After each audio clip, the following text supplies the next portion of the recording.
Warning! Warning! This podcast contains spoilers. Listen at your own risk. Welcome to Medium Shift, the podcast that investigates how stories stack up from medium to medium through the adaptation process. Who's that Pokemon? In today's episode, we start a little dive back into the world of pocket monsters with Pokémon, the first movie, Mewtwo Strikes Back, Evolution. Subtitle!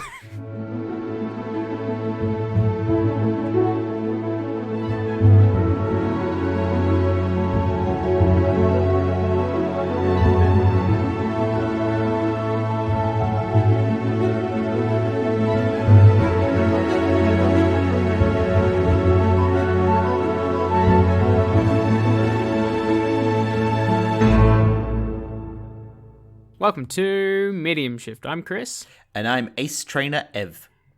Ooh, do I need to have like my own kind of trainer description or something? The way they do in the actual games itself? Not that we're going to be talking about the games that much in this episode. I mean, I'm just an Ace Trainer anyway, so, it fits. Already casually cooting your own horn, I see.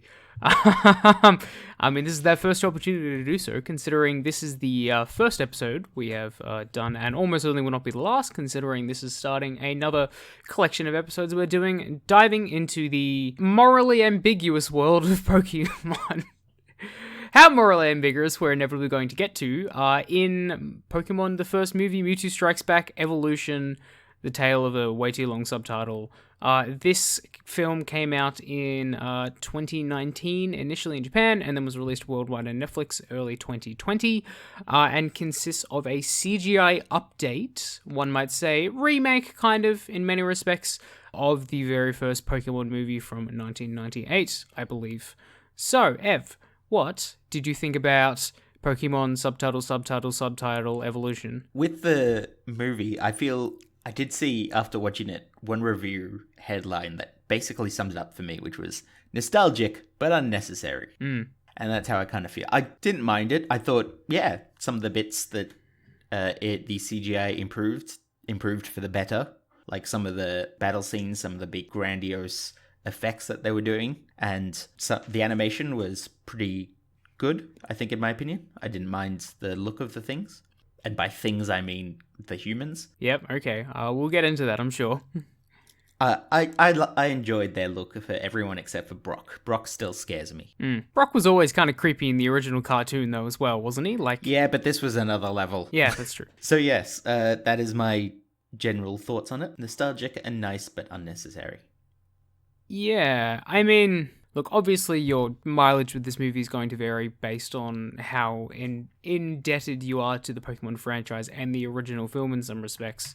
And yeah, nostalgic is obviously a really key point, considering I saw the original Pokemon movie quite young. I grew up with it. I saw it many, many a time growing up, in tandem with a lot of other Pokemon franchise things. Like, I've played a bunch of the games. I used to watch the TV show a bunch. I've seen the first 8 or 9 movies. There has basically been an animated Pokemon movie almost every single year since this first film came out.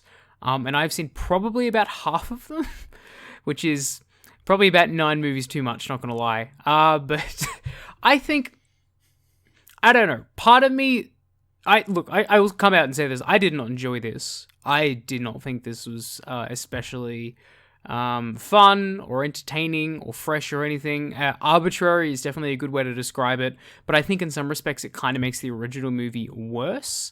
But also, I find it very hard to gauge because since I'm so nostalgically connected to the original film, part of me wonders that movie isn't really that great to begin with, but I kind of just forgave a lot of it when I was a child and now can't really look back on it as objectively as I would like to say at the very least. So, I don't know, I have conflicted feelings in that I don't think this needed to exist. I don't think any of the additions that changed or added, the, swap over to CGI from hand-drawn animation really adds or supports anything with the film, and therefore I just didn't really have a good time outside of, obviously revisiting a movie that I was already somewhat familiar with, but it was kind of it wasn't like the pleasant warm bath of nostalgia that so many things these days kind of go for. It's like, it's meeting a childhood friend maybe 10 or 20 years on since you haven't seen them, and they're their life is in shambles. Like, they're addicted to cocaine for a while or something like that. They've gone through a weird time. And they're just kind of like a shadow of their former selves, you know? That was kind of my experience with this movie. I'm like, yeah, sure, it takes me back in time, but it's not a fun trip. Okay. Like, that might be a strong analogy, but a little bit. Yeah, look, it didn't. I did not care for this in many respects, and I thought it was just kind of dumb and gross. But because it is so specifically tied to this movie that I am so familiar with, I do not necessarily know how I feel about that. So yeah, weird movie. Yep. Yeah, I think that it's an interesting point you bring up in terms of like connection to the original, because I am a huge Pokemon fan. I have been since basically the first generation of games. I had the books. I would borrow my friends' games for the original 2 generations before I finally got my own in Gen 3, and then played every gen since. So I was absolutely in love with the games and the books and all of that. I had like Pokemon Stadium 2. I still have it sitting on my Nintendo 64. Oh, that game is a classic. I won't deny it. Yes, and I keep coming back to it because it is so good. But when it comes to the anime, I was never probably as big on it as you might have been. Like, I'd watch it, and I remember watching the first movie, but I don't think I had that full same connection. And so for me, it didn't feel like it was ruining something from my past. It was just like, oh, it's a straight remake. They've gone for full fidelity. Like, that seems like what they're aiming for. Because a lot of it was like, I remember this scene as it was back in the original, and it was almost shot for shot in some cases. Sure. So yeah, I think there's a lot of this, how you feel about this movie is going to be based on how you feel about the original Pokemon movie and how you felt at its time. Oh yeah, absolutely. Like, I would be fascinated to get someone's perspective on this film that had never seen the original film and like was familiar with Pokemon but wasn't as dyed in the wool as we necessarily were when we were younger. Because who knows, like they might think this movie is like really interesting and compelling, especially for like potentially younger kids as well. But I also feel like this film is just so intrinsically tied to its legacy in that way. Like, it is, as you say, like it is a essentially a remake of the original, almost shot for shot in many respects. There are changes, and obviously we're going to talk about a number of those changes, but it tries to kind of recreate that experience, but improve on it. And it was more the fact that it was trying to improve on it, and trying to improve on it just seemed to make many things objectively worse, is really what kind of rubbed me the wrong way, I guess, more than anything. But I also suspect that I am much less forgiving of the transition to CGI than you are. Like, I love hand-drawn animation for the most part. Like, I think there's a real, like, a genuine charm and artistry to it in some respects. And the CGI, especially in this in comparison, feels kind of soulless. Like, it visually, I can understand it's more impressive because the particle effects are quite good. A lot of the battle sequences are much more fluid and so on and so forth. But it just doesn't have the same kind of energy to it. I think I felt like I was kind of looking at a CGI rendering of like architecture or something like that. Like, it was hollow and empty, and it's impressive, but there's kind of nothing real, no real substance to it, I guess. This is probably helped by the fact that I thought, me personally at least, that the characters themselves fell deep into the uncanny valley for me in the CGI animation. I found them deeply uncomfortable. I found all the humans in this movie deeply uncomfortable to look at. Which is obviously a big distinction between how we feel, but it definitely impacted the fact that, like, every single time Ash is on screen, I'm like, your eyes are too small, you kind of, like, your face is kind of weird and crunched up, and it's just gross. Like, the Pokemon, I think, were generally fine, because obviously we don't have, like, the same real-world comparison, but the humans were just, oh, no. Just no. Once again, just, Yep. See, I think that's probably why I found the animation quite charming, is because I didn't think they went anywhere near the Uncanny Valley, in the sense that they weren't even close to looking human. They were very much just, like, almost plasticine dolls. The best example I thought of in terms of similarity was what they did recently with the remake of Link's Awakening, they made everything look doll-like, toy-like, and plasticine.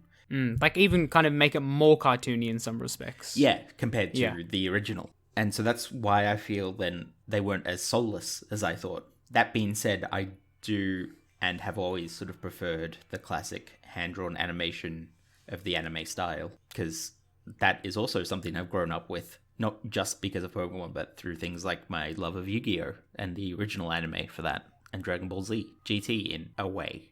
I kind of forget about that sometimes, for good reason.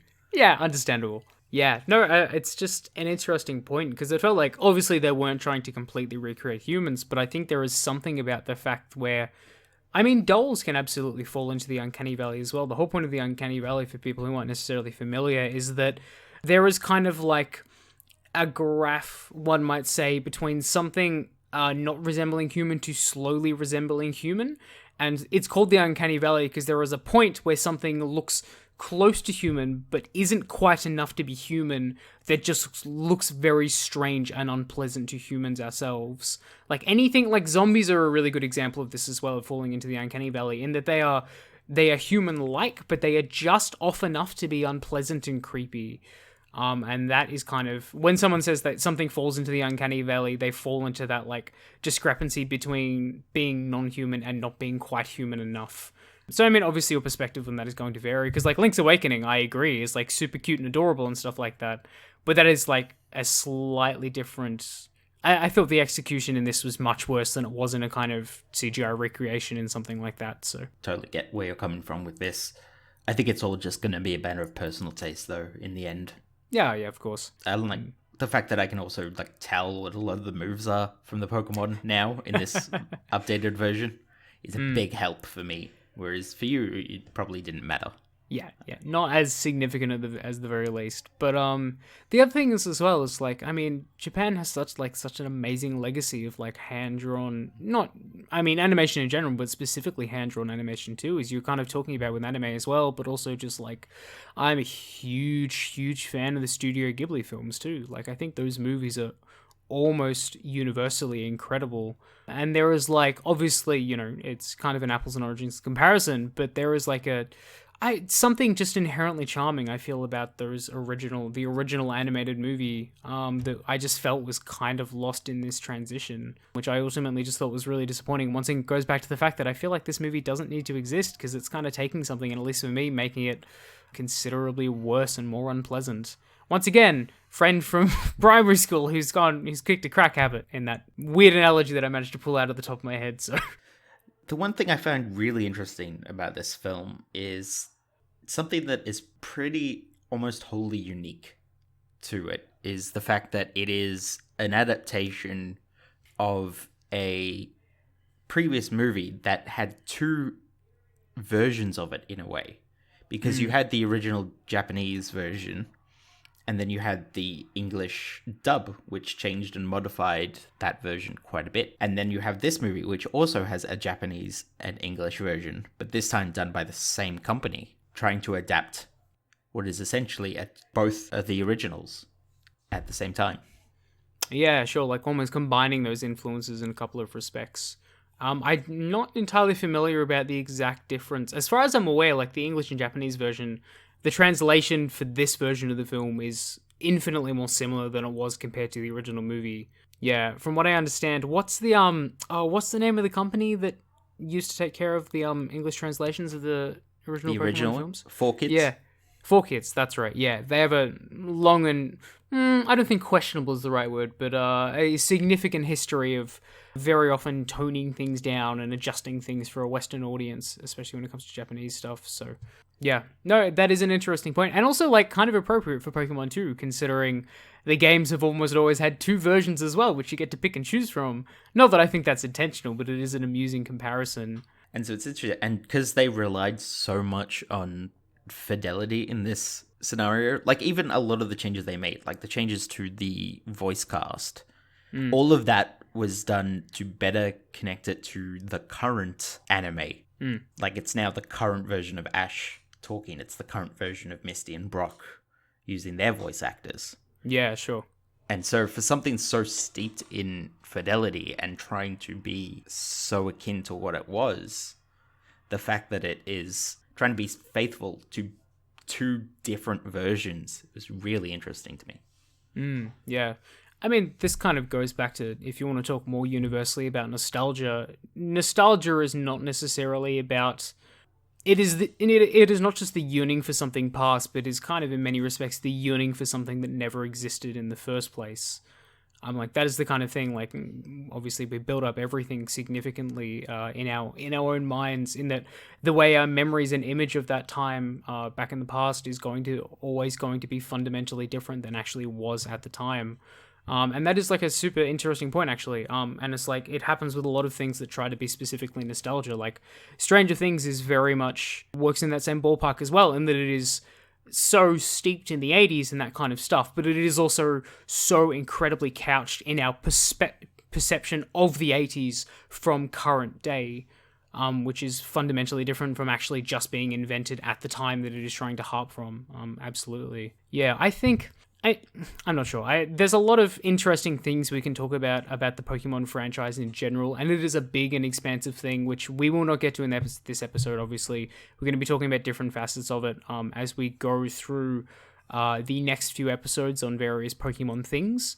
But in many respects, it is a franchise of perpetual iteration and expansion, and so on and so forth, mostly because it is predicated as a video game franchise, as you kind of noted before, like Pokemon Red and Pokemon Blue were the originals, which spawned the trading card game, and then the anime, and then the films, everything else on top of it, and so on and so forth. So it is...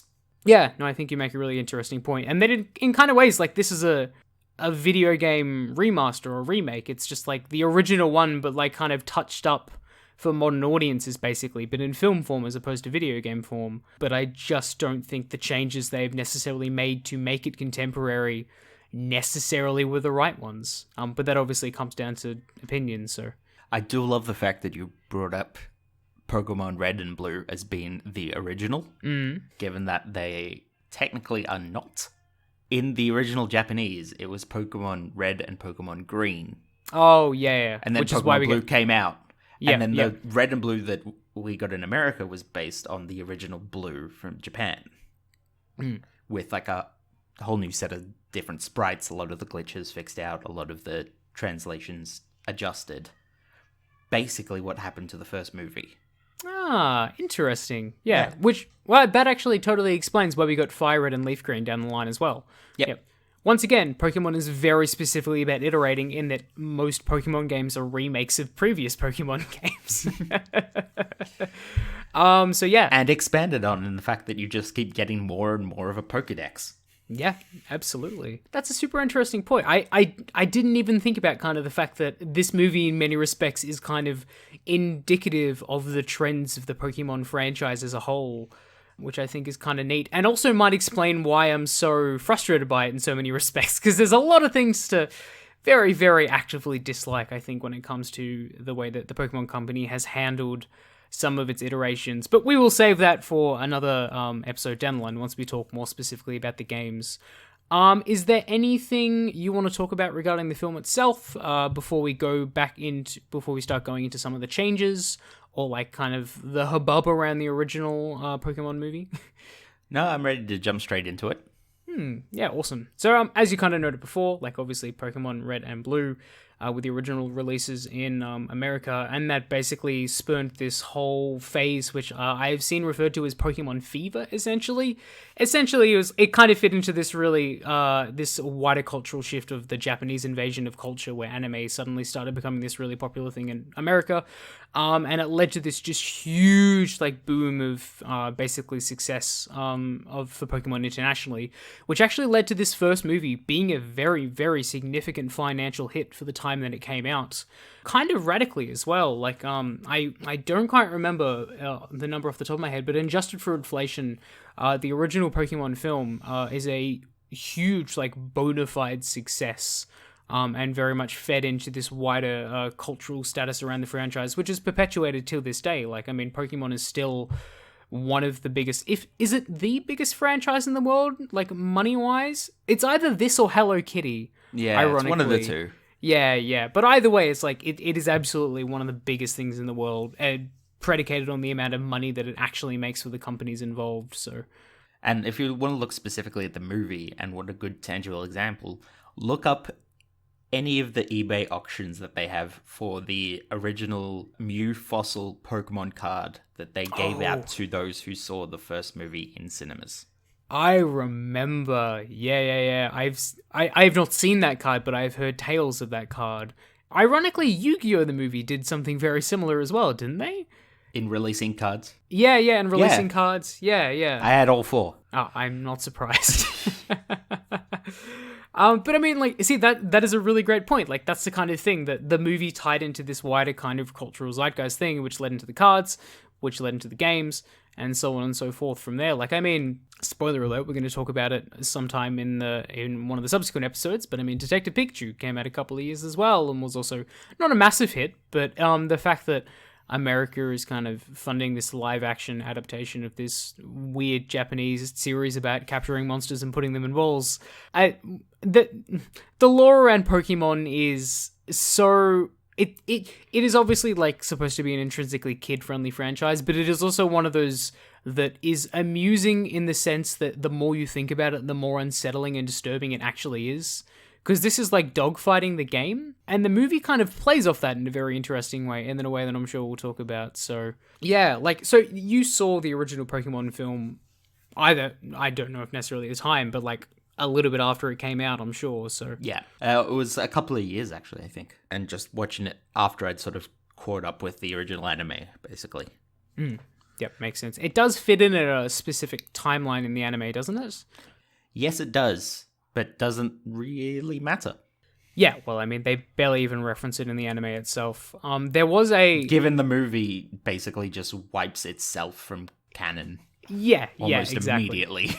Yeah, which is hilarious, because they're like, oh, we learned all this important lesson, and that, like, Pokemon shouldn't fight, and we should all be friends with each other. And then everyone's memory is wiped, and they're like, well, okay. What did we learn today, kids? I don't know. Well, not everyone's memory was wiped, but close enough. Yeah, close enough. And there is actually like a sequel to this movie that plays out in the anime as essentially like a television special, which I think was just 3 episodes combined or something like that, like Mewtwo Returns. Yes, which interestingly enough was one of the changes made in this movie is a reference to that sequel. Wait, really? I missed that. At the very end, right after the credits, instead of Mew flying off to some mountains, it's Mewtwo and the clone Pokemon flying off to the setting for Mewtwo Returns. Oh, okay, interesting. I must have already switched it off before I got to that point. Yeah, cool. Who knows, maybe in a few years' time we'll get a remastered sequel of that as well. Though unlikely, because I don't think it's talked about, especially in the same way compared to this one, considering this is the first Pokemon movie, ostensibly, so... Yeah, okay, well, I guess we can start talking about some of the specific changes that were made going from the original film to this one. Obviously, as you kind of noted, it is very intrinsically steeped in fidelity, or trying to be as accurate to the original film as possible, to the point where it is almost shot for shot in many respects. But I think there are definitely a handful of changes that are worth talking about. The amusing one that I immediately want to get out of the way is that the armor Giovanni gives Mewtwo is infinitely more edgy in this movie than it is compared to quite literally in that it has more edges. Like, it is... The armor in the original movie is almost kind of, not minimalist, but for this version they add all these spikes around the corner and things like that, and it comes and, like, it looks like a more of a miniature mech suit, which is so goddamn Japanese, but was just like a weird addition. And I guess once again goes back to the other thing, it's like trying to recreate what you remember, but like fresh and better, basically. Well, it's interesting you bring that up, because that armor, although it seems wholly original, but it is very based on some of the other interpretations of Armored Mew that have been around for this franchise. Armored Mewtwo, you mean? Or? Armored Mewtwo, yes. Yeah, sure. Yeah. In the fact that it kind of looks a bit like the one that they made for the Pokemon live show. There's a Pokemon live show? There was a Pokemon live show. God, I shouldn't be surprised. Back, yeah, wow, okay. In which Giovanni fought Ash, Misty, and Brock in the middle of a stadium with an armored Mewtwo. I have so many questions about how Pokemon would play out in a live show that I don't think one would even be able to answer, but... I think they treated it a lot like those sort of, like, dinosaur exhibits that they did in stadium, walking with dinosaurs, the live show kind of thing. Yeah, okay, like a combination of animatronics and VFX, basically? Or... Yeah, a lot Yeah, of puppets. Lots of Yikes. puppets. Wonderful. That sounds weird and unpleasant, but I'm sure it made a lot of money.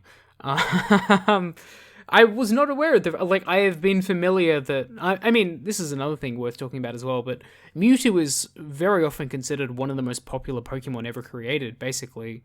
Like, there was a massive poll, I think it was 1 or 2 years ago through Google, which I'm sure was, like, inevitably fudged the numbers, because I believe there was a way for people to vote multiple times, but Mewtwo was in the... Was it number 2? I believe. I think Charizard was number 1, and then Mewtwo was the second highest rated Pokemon ever, basically. Though they did segment it based on the regions, but that's a whole other thing at the very least. But either way, like, Mewtwo is considered, like, frequently been one of the most incredibly popular Pokemon since then, which means he's had iterations, not only more in the anime, but he's shown up in a couple of the other movies loosely, as well as the games, so on and so forth. So I believe there was a tie-in on Pokemon Go with this movie as well. Yep, when you can get him in the super edgy armor, so... Yes, as well as the clone Charizard, clone Blastoise, and clone Venusaur. Yep. Which are cool designs, I will give you that at the very least, but yeah, once again, like... Oh, and clone Pikachu, of course, because we need more Pikachus. Oh, yeah, of course, yeah. What is that, the 23rd different type of Pikachu that they've added to Pokemon Go at this point? Something like that, yes. Yep. How many hats can you put on the one Pokemon? I mean, seriously. Once again, that is another really apt metaphor for Pokemon as a franchise. Just putting another hat on Pikachu and selling it. Yeah, the last batch of Special Pikachu they just recently released is Pikachu with balloons. Oh, cute. Based on the Pokemon Yellow or Splash Screen, one of the original, like, color Pokemon games. Right. And Pikachu attached to some balloons. Right. And so they brought that back. And so now you can catch a Pikachu that knows fly. Great. Yep. Okay. I don't really know how to respond to that beyond sure. What else do you expect at this point? Yeah, well, anyway, back to the movie itself. There's a lot of weird things to talk about regarding Pokemon, isn't there? It's a big franchise. Yeah. There's a lot. Very big franchise. The one, probably the most significant change I noted for this new version at the very least is that this version of the film completely cuts, like, essentially most of Mewtwo's backstory. So in the original version of the film, I believe it's in the English version. I'm not entirely sure how it plays out in the Japanese version. But there is basically, obviously, in the film, like, they get Mew's DNA, they use it to clone Mewtwo, but then before Mewtwo wakes up in the tank, he has this whole vision sequence where he meets a little girl who is the daughter of the lead scientist, who is basically using this cloning technology to try and bring back his daughter back to life, essentially.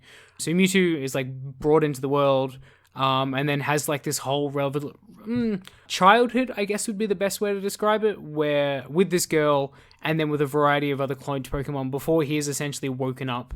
And as far as he is aware, this girl is kind of erased from existence. And all of that is completely gone in this. They literally just cut to, oh, we're cloning Mew. Oh, Mewtwo's here, and he's real pissed, and he's, oh god, he's blowing up the lab, and that's it.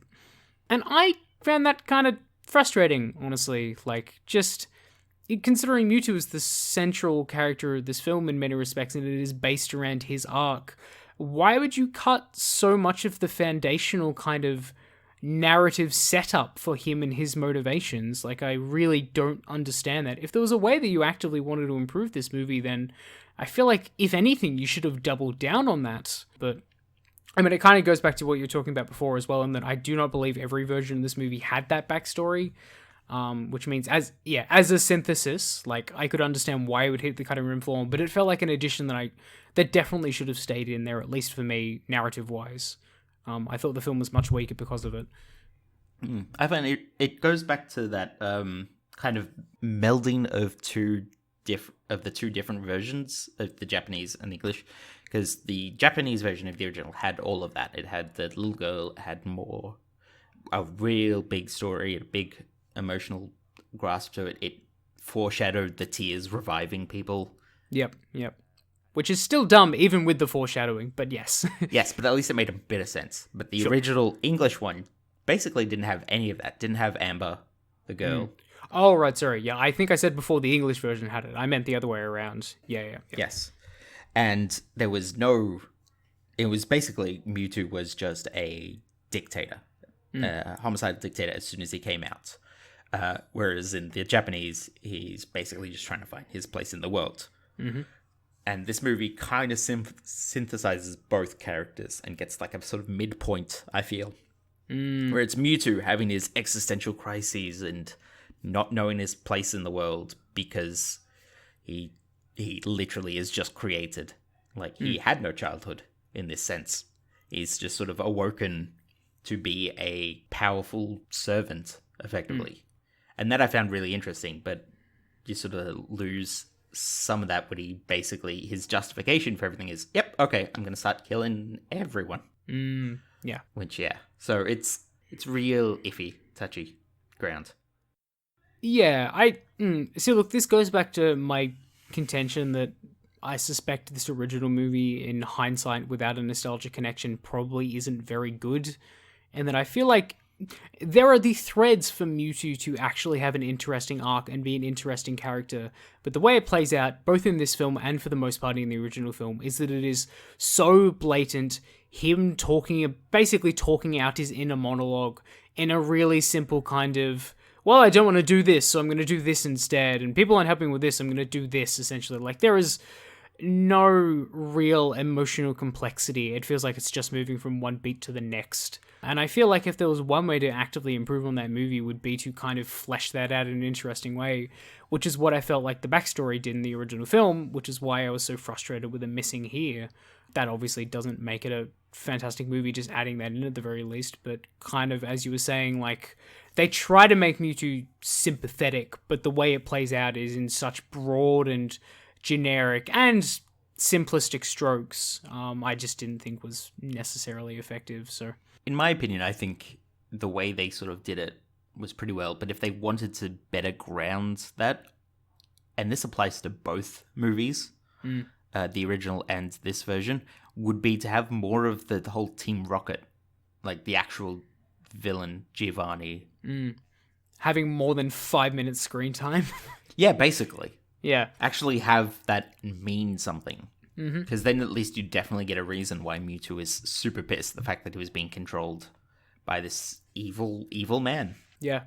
Yeah, they really rush through that. Like, that whole, 5-10 minute opening of the movie, they get through so much stuff just to basically catch up with Ash, and it's all before the opening titles. Yeah, which is a shame. Which, I mean, I almost feel like if this was going to work as if you were going to do this as a collection of episodes of the anime rather than a film itself, you could dedicate, a full 20-minute chunk to Mewtwo's origin and all of that, and have it end, basically, him going off to find his own place in the world, and then the movie actually starts, but obviously they weren't necessarily interested in that.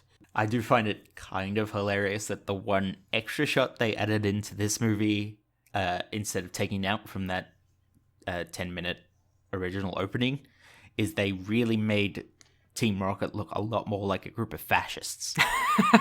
Yeah, they really doubled down on that, didn't they? Yeah. Yeah, blatantly. I mean, Jesus. Especially for, what is essentially a kid's movie. Yeah. I mean, they're obviously not going to get that comparison at the very least, but I mean, it's so flagrantly slaps you over the head, the fact that this is Nazi ideography. Which, I mean, Team Rocket has always had. You can see that in the anime and the games and everything like that, but it is deeply unsubtle in this. I don't know. Are there any other specific changes you want to talk about that you noticed throughout the movie? I don't think we need to go through every single different shot, obviously, but... No, but the Pokemon fan, the original, game fan of me, is very happy for two changes that they did. One was they changed a Golem to a Drowsy in the opening battle. Great, okay. Because it gets taken down by Pikachu, and a Golem getting taken down by an electric attack is so stupid. You do realize how little the anime pays attention to the rules of Pokemon battling compared to the games. Understand. Thunderbolt is the answer to everything in the anime. But even in the anime, they make it clear that rock and ground type Pokemon are resistant to electric attacks. That's one of the first things Ash learns in his battle against Brock. but I mean, like, that doesn't stay consistent throughout the rest of the series. Let's be real. But at least they changed it for this.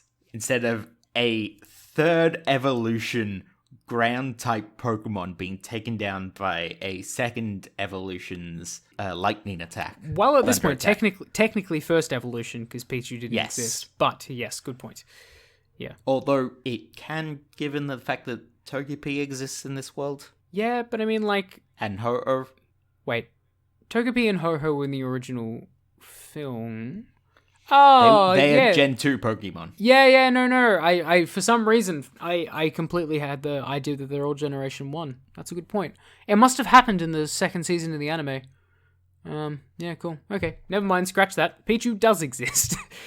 Well, they introduced Ho-Oh in, like, the first episode. And yes. Togepi, I think, was one of the first Gen 2, so it still sort of happens in Gen 1.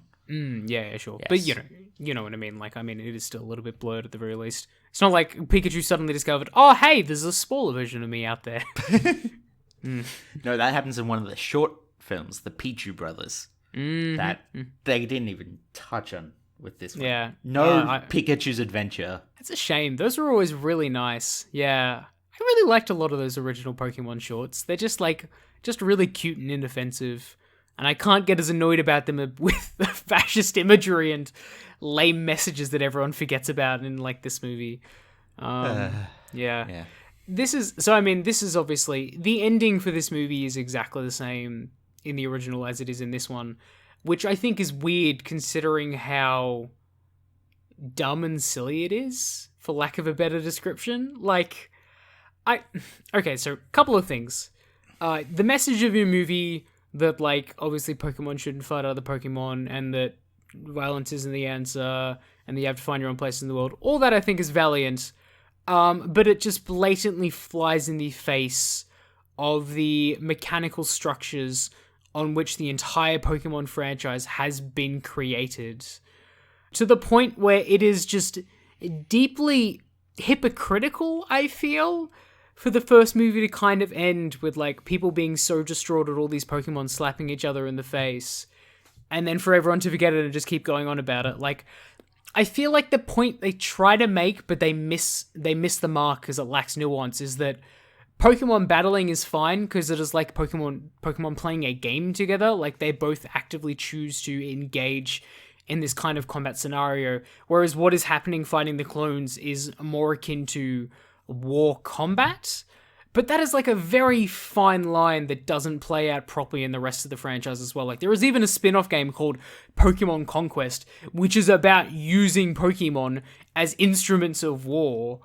I mean, like, it just... Yeah, but at least with that one, that game is set in an alternate universe and is technically a cross spin-off. Like, it's not just Pokemon, it's Pokemon invading this other game's franchise. It's not part of, like, the mainline games at the very least. But, I mean, you get my point, though. But yes, I totally get your point. Yeah. And there is a lot of other heritage in the Pokemon lore and stuff of Pokemon being used in war. And it's just, like, I don't know. I think it's a very strange choice for this movie. And that is, like, even discounting the whole bring back to life with tears, which is just the hammiest thing in the world, which all respects I didn't dislike as a kid. I'm like, oh, that's so sweet. Pikachu can bring people to life with his tears, and then conveniently forgets that he has this power straight after this movie. But that was at least though with the original one, because it was set distinctly in the timeline of the anime, it kind of makes sense from a production standpoint that they'd have everyone forget everything. Because it means nothing is really broken. Those who didn't see the movie don't need to worry as they continue watching the episodes. Those who watch the movie at a different point can just sort of go fine with that. Why they didn't change it in this one, though, really confuses me. Because as far as I know, this is just a remake of the original and is not trying to fit in any other franchise. Mm-hmm. Yeah.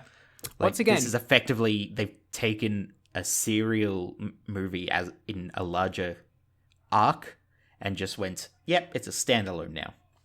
But we're still having everyone forget everything at the end. Yeah.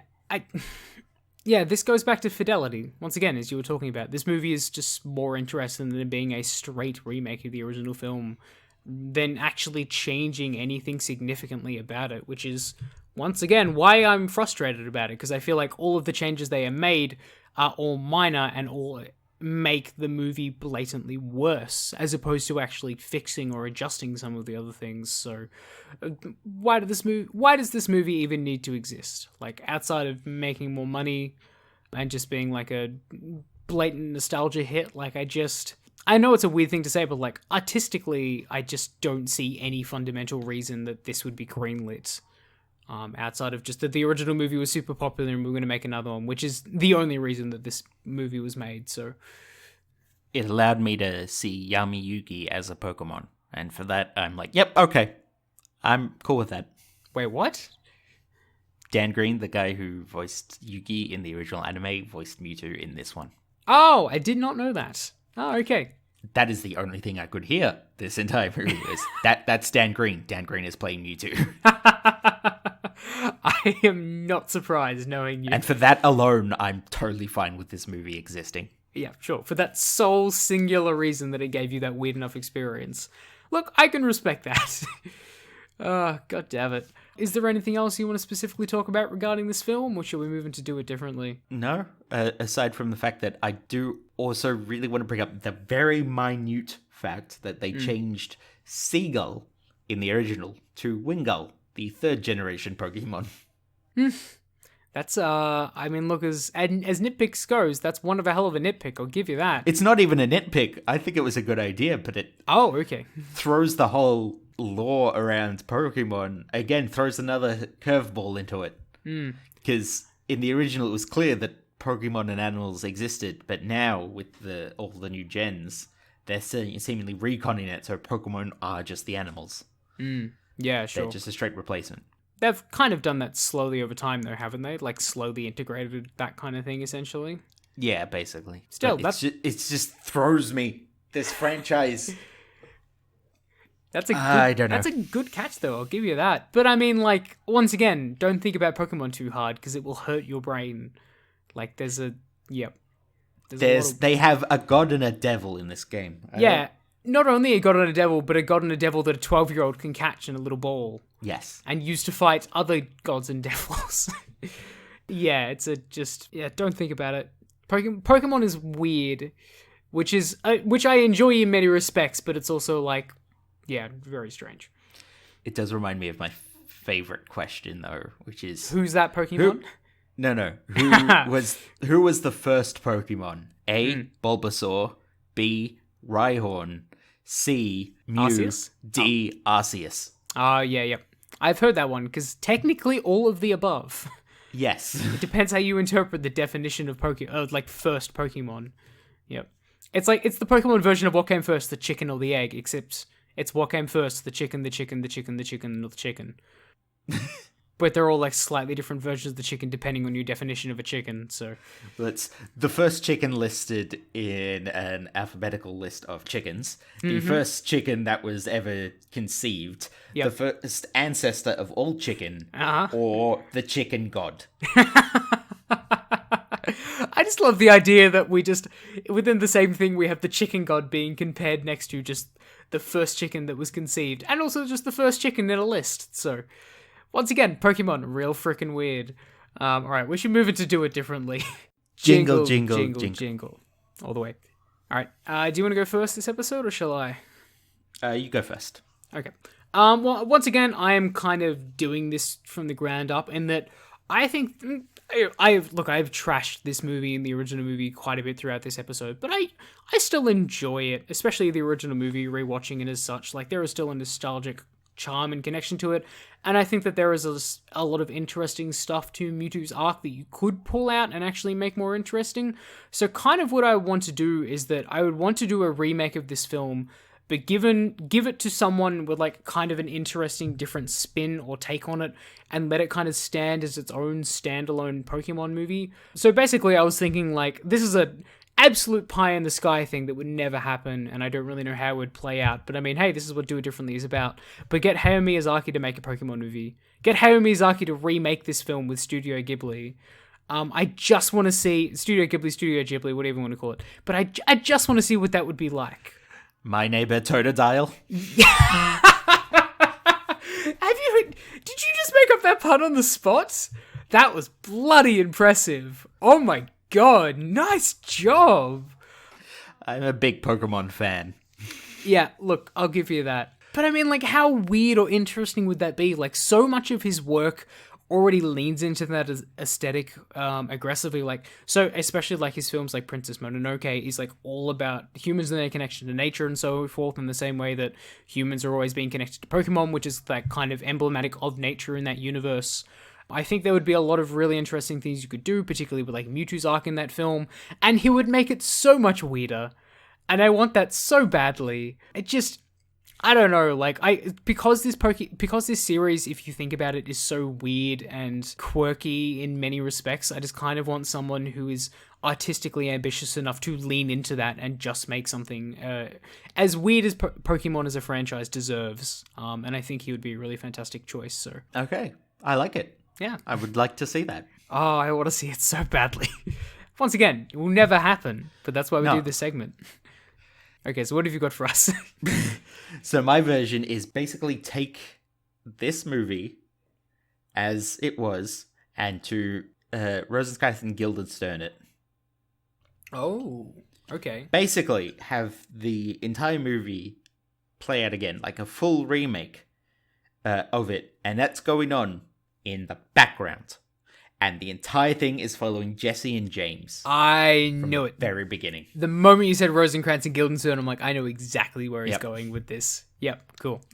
Because it will be able to harken back to the true, like, original that they so wanted to do, and, you know, help celebrate their 20th anniversary kind of thing. But it would allow a fresh new take. And honestly, in both these movies, I still think Jesse, James, and Meowth are the best part of the entire film. Yeah, I can kind of see that. It of course, instead of being all super poetic and huge battles and stuff, it'd be way more just a straight comedy, basically. A full comedy of errors. And you can have in the background Mew doing his own little thing as he annoys the two of them. Mm-hmm. And occasionally just a big explosion in the background to line you up with the movie. Yep. Oh, look, a giant leaf storm. That must be the part where the Venusaurs are fighting. Mm-hmm. I like that idea a lot. It feels really true to the games as well, because in many respects, that's kind of what Team Rocket is. Like, Team Rocket is in all of these movies, just kind of in the background, doing their own thing. Sometimes it's like randomly showing up. Sometimes they don't even cross paths with like Ash and the gang. Like, they're just coincidentally in the same place, just being caught up in the exact same events. Yeah. It's really fun. I like that a lot. And it really helps because they are the characters that retain their memories at the end. They aren't part of the whole mind. Aren't they? They're not. I thought their minds get wiped. No, Really? they're the only ones that don't have their minds wiped. Oh, I thought they showed... Wait, no, I thought they showed up on a cliff at the very end of the movie or something like that. Or on the island. Yeah, they're still on the island, but they were not part of that huge sort of temporal whirlpool thing. Oh, That was, right. and they make reference to this movie in the other movies that come. That is a good point, actually. I did forget about that. Yeah, cool. Okay, no, I can see that. So you don't have that sort of cop-out ending of everyone forgets, because these are the characters that remember, and that stays true. It's kind of amazing. I just love the idea of also Jesse and James going through the Pokemon universe as like the only two enlightened people. They just like went through this experience that everyone else has forgotten. But they're like, hey, remember that time when the world was going to end and there's a couple of giant Pokemon fighting and we all learned that love is the, you know, the one true way to save the day. And also Pokemon can bring people back from the death. Back from the death? Back to life. And we're the only ones with this knowledge. And we're still just going to wander around chasing Pikachu. I mean, they've really found their niche in life. I can admire that. We have met God, but we're still going for this Pokemon we can catch in a forest. Yep. I mean, look, they're very focused. It's kind of admirable, not gonna lie. That's a great idea. I really like that pitch. I think that'd be really funny. And like a really great way of revisiting the movie at the same time while also making for a fundamentally different experience. Yeah, I think that's great. And you're right, like Jesse and James are very often the same Yeah, very often the most entertaining characters in the entire show. Like, one of my favorite gags is, I don't remember in what seasons it's on, but there's one point in an episode where they just get trapped down a hole, and then they show up at the end of the episode, and Ash is like, wait a minute, were you guys stuck on a hole? How did you guys get out of there? And they just look at it and like, we don't know. The writers can't figure it out either. They're like, once again, only self-aware people in the world, because they just break the fourth wall every now and then, and also the only ones that knew what happened post Mewtwo, so that's really funny. Yeah, they make in later movies, they also make fourth wall breaking jokes as well, similar to that. Like the fact that, I just be glad we're in this movie, or we were barely even in this one. Yeah, that's right. Once again, the most enlightened people in the entire Pokemon universe, unintentionally. I love it a lot. Oh man, that's good. Now I want to see both of these movies, actually. Yes. Yeah. Far more interesting and far more pleasant than just watching Ash and his weird, scrunched up doll face. Cool. Well, I think that's largely covered. Do it differently. Shall we move into random talk? Let's do it. Yeah. All right. What have you got to recommend us this episode, Ev? Well, you've already brought it up, but Pokemon Go. Ah, very good. I should have expected this, honestly. Yeah. Yep. It's a nice little game to get you out exercising. Yeah, it's still very swept up in the ideas of the free-to-play game. Mm-hmm. So you do have to be careful about all that and the trappings, and everyone gets kind of pissed at Niantic for some of the stuff they pull. But it is a generally fun game, especially if you're not super into the Pokemon games. It's a surprisingly good starting point, because a lot of it is based on going out walking with your buddy to go and catch other Pokemon. You don't need to worry too hard about battles. You don't need to worry too much about the Pokédex list if you don't want to. It's just complete some objectives, go out, catch Pokemon, build your collection, or put them in gyms, whatever you feel like. Honestly, yeah, it's a nice little, it's what gets me out of the house every day. And I don't mean that in a super depressing way. I mean, I will go out of my way to go for a long walk just so I could catch Pokemon.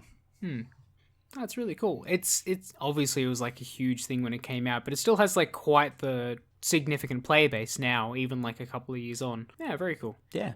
Ah, awesome. Good stuff. I was also going to recommend something Pokemon related, but I was going to go for basically just a spin-off of the franchise in some respects. Obviously, everyone knows the main Pokemon games and so on and so forth, but one of my personal favorite games of the franchise when I was younger were the Mystery Dungeon games.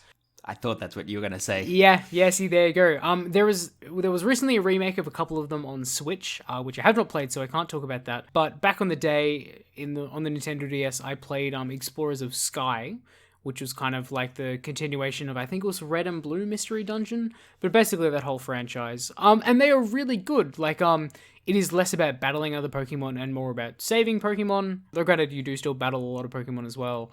It has a long legacy, so much content.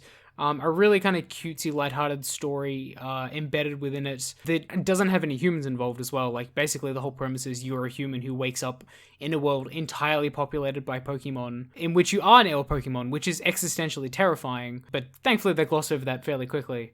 But yeah, no, I think if you are not someone who really has been that invested in, like, the long-running Pokemon games or something, and just aren't as involved in the larger franchise, I feel like this can be kind of an introduction in some ways, in that it is different enough that you don't need to be familiar with those trappings, but also still be very much indebted to the, wider Pokemon universe. So yeah, I think those games are super charming. Yeah, I remember having Pokemon Mystery Dungeon Blue, I think was the DS version, and Red was the Game Boy Advanced version. And you could have both and connect them up in the same DS port, which was cool. But yeah, it's basically just Pokemon the RPG in a way. Yes. Well, I mean, Pokemon is still an RPG, but it is a different type of RPG. Yes. Yes. Yep. In a sense. And while we're on the subject of games that should have remakes, Pokemon Ranger. Look for that as well. Yeah, I played a bit of Ranger back in the day, but I never got it myself. I only knew a couple of friends who had it, but I was one of the people who had it, and I absolutely loved it. They've thought a lot of really neat Pokemon spin-offs across the years, honestly. We will talk about these in future episodes, because obviously, once again, huge franchise. But there is a lot of... There are so many, like, breadths to the types of games and the game experiences from the movies and the anime and so on and so forth, that there is a, even for people who don't love the mainline Pokemon games, stuff like, as you mentioned, like Pokemon Range is a little bit different, Mystery Dungeon, Pokemon Conquest, as I mentioned before, Pokemon Snap back in the day. Yes. Yeah. Getting the remake! Oh, not a remake, but like another Pokemon Snap has me very excited. And yeah, that's not even to mention, like, you know, Pokemon in other franchises like Super Smash Brothers and stuff like that. Like, plenty of other different avenues. Plenty of other avenues to ensure the Pokemon Company keeps making money. So, well, I think that does us for the episode then. Thank you to everyone who listened to this episode on Medium Shift. We can be found at mediumshift@gmail.com. Feel free to send in your answers to what is the first Pokemon. Be very curious. I mean, once again, it is the classic chicken and the egg scenario, so I don't even know if there is a right answer. But if you do think there's a right answer, feel free to let us know. Next episode, we are going to be continuing with this intermittent dives into the Pokemon franchise with an anime that started it all, in a manner of speaking. Kind of. Pokemon Origins. Yeah, the anime that's actually based on the game and pays attention to the rules of the game in the way that the other anime does not. So, look forward to that. That one's going to be interesting. We're going to be talking a lot more about the games as opposed to the films and the anime. But until then, fare thee well. It's Mew! Mew!